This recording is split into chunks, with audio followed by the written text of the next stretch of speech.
n'abantu bahora bagutahura vyoroshe bose ukamengo bagiye inama yo kukugumukana icyarimwe. Abantu bose ukamengo hari ikintu bariko baragusomako kivuga ngo mugwanye ntumworohereze musibire ntarengane, kuvuga no iyi acharnement mirikiva ko ahantu hose hari resistance iri kuri iyi frequence yo hejuru. Aho hantu haba hari irembo. Ico ukora sobanukirwa ubwoko bw'intambara ugiye kurwana, bw'intambara zose tuzigwana ko twagomba kuza iwanyu. Mbere Paulo kubigomba siri muri abakino kiye kubigomba siri yashaka kubagenderera. I want very much to come to you and I portrayed again and again, but Satan prevented us. Babandi Satan nta bushobozi agira. Ubivuge neza ibi vyanditswe mu isezerano rishasha. Uri Paulo azura bapfuye. Ahantu hose habera resistance, ahantu hose ugwanirizwa cyane kuruta ahandi, aho hantu haba ari irembo. Ahari irembo mwibuke biza muri Yesu kugira ngo ijwi rivuye aho hantu ryatuze riranshikira manukanywe. Hari cyakuru Imana kumanuka. Ahantu hose hari irembo, aho hantu hari resistance, hari intambara. Benshi mwahora muca mubivamwo mukibaza kuvuga ngo sibwo bugombe bw'Imana. Oya, birivuga ngo nuguriye urugi runini nawe amahigwe. Apollo yararonse munyivuze neza opportunity yo gushobora gukorera Imana kundi rugezo rundi mbwa aho hantu hari irembo. Nuguriye urugi ruca mu bikorwa bikomeye, ariko abakiro kintu kandi abagwanizi bakaba benshi. Abitesalonika nabo igice cya 2 ku murongo wa 10 na gice cya 18 aho yarataye aromuka aragenda parce que yarumva neza yuko nta nguvu afise zo kurwana n'ubushobozi buri kuri ayo marembo. Ni kimwe abasirikare bakunze kuvuga bita repli stratégique. Iyo babona imbere hari resistance ikomeye niwitayo urasubira inyuma. Twagomba kuza iwanyu. Mbere Paulo kubigomba siri muri abakino kiye kubigomba siri yashaka kubagenderera. I want very much to come to you and I portrayed again and again, but Satan prevented us. Babandi Satan nta bushobozi agira. Ubivuge neza ibi vyanditswe mu isezerano rishasha. Uri Paulo azura bapfuye. Inshuro nyinshi yagize imigabo yo kuja kuraba iri shengero, mugabo uraba kino kintu cyatumye atajaye. Satani akatubuza. Ahantu hose hari irembo ry'ubwami bw'umwiza, aho hantu hariho resistance. Ukumva neza yuko n'abantu bahora bagutahura vyoroshe bose ukamengo bagiye inama yo kukugumukana icyarimwe. Abantu bose ukamengo hari ikintu bariko baragusomako kivuga ngo mugwanye ntumworohereze musibire ntarengane, kuvuga no iyi acharnement mirikiva kuki. Ahantu hose hari resistance iri kuri iyi frequence yo hejuru, aho hantu haba hari irembo. Ico ukora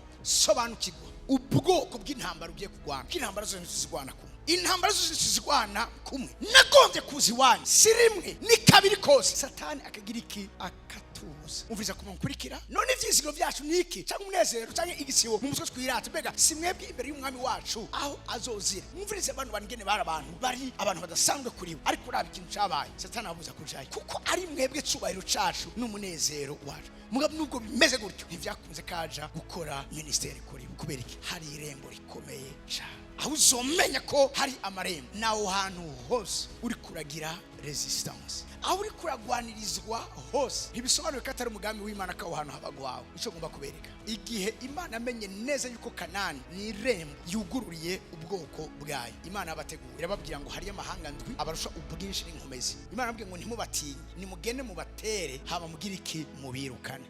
Abahizi ba Dawidi hariho Eliyaza niwe shaka kuvuga yagira kabiri muri batatu bakomeye mugabo kandi bari hejuru y'abandi 30. Ikibutuma Dawidi aba umuntu adasanzwe. Hama kandi amazina yose muona Bibiliya ivuga kenshi ikatwigishiriza ko vyinshi ayo mazina abitse muri yo ibanga rya Kristo. Buryo ugiye kuraba ubuzima bw'abo bantu ni kimwe uzosanga mu buzima bwa Kristo. Ofe ni Kristo ahishijwe mugabo mu isezerano rishasha yarahishuwe. Itari gihishijwe cyarahishuwe kija abona. Dawidi ikintu yakoze yateguye ingabo ikimugira umwami atandukanye n'abandi. N'uyu munsi ico Isirayeli iri bagikesha we n'uwagarukanye abisirayeli kubasubiza gakondo yabo yarafizina rya David Ben Gurion. Hari amaraso barya abantu bafise suko ari benshi barankwa mwisi kuruta abandi bantu bose. Hari n'uwashatse kubaherengeteza mugabo nigiki batuma n'uyu munsi bagifise ijambo rikomeye. Agahugu nk'akarya kari munsi y'u Burundi, Isirayeli baskiri munsi y'u Burundi, mugabo kakagira iki kagategeka igihugu ca mbere gikomeye mwisi gusoza intambara ku gihugu ca Iran. N'uyu munsi bavuga intambara iri hagati ya Iran na leta zunze ubumwe za Amerika na Isirayeli. Bamwe ati twebwe kubijanye n'ubutasi, kubijanye na espionage, kubijanye na documents kubijanye na renseignement ivyo bitureke ariko namwe mukoreshe ibindi. Ako gahugu gafise iki? Gafise amarembo mu maraso y'uwo gakomoka, izina ryiwe yitwa Dawidi. Murabe gatwa strategy ya Dawidi. Ikindi kintu gikomeye, irishurwa ryakomeye. Ikintu cyose kurya umuntu afise ibice bitatu, umuntu afise 3 dimensions. Umuntu c'est un esprit,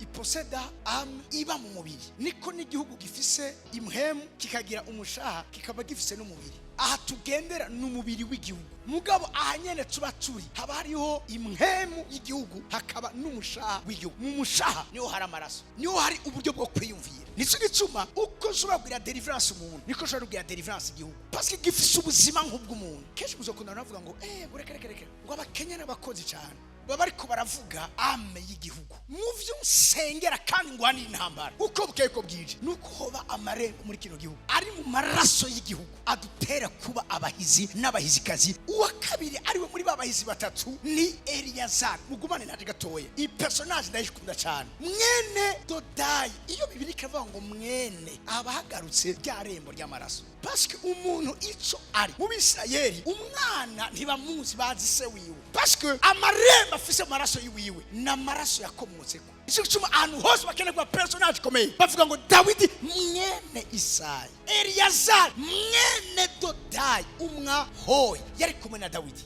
igihe bahangara Abafilistiya bakoraniye kubagwanya rabakirokira, maze Abisirayeli bahunze, harabaye resistance ahantu hari irembo. Abisirayeli bahunze, arahaguruka yica Abafilistiya. Niwe wenyene atashoboye guhunga, abandi bose bariko barahunga. Andasha kubabwira kino kintu, suko bariko barakugwanya bakuza kwinjira aho hana atarahi wawe, abandi bose ushobora kubivamo, ariko sigara uri wenyene bwo gukiranira ivy'agaciro, ivyo wahawe, ivyo wasezeraniwe. Bivuga ngo Abisirayeli bahunze, arahaguruka yica Abafilistiya. Ukuboko kuwe kurateba kugwikinyanya, kumira ku nkota, yava kwemera ivyo bariko bamupropose. Uyu munsi hari ama offre adasanzwe mwisi y'imhemu ikukira ubwami bw'umwiza, aho ivyo wokenera vyose babiguha utarusha, gusa kugira iki? Kubiha, ko witanga nk'ikimazi, ko wemera akaribo baganza. Kuri abantu baramaze kwiranda vyinshi uyu munsi ni mu birabe, twabirekeye intakebwa. Ivyari birisanze kuba ivy'abana b'Imana uyu munsi biri maboko y'intakebwa. Kubera iki? Nta Bayazari bahari.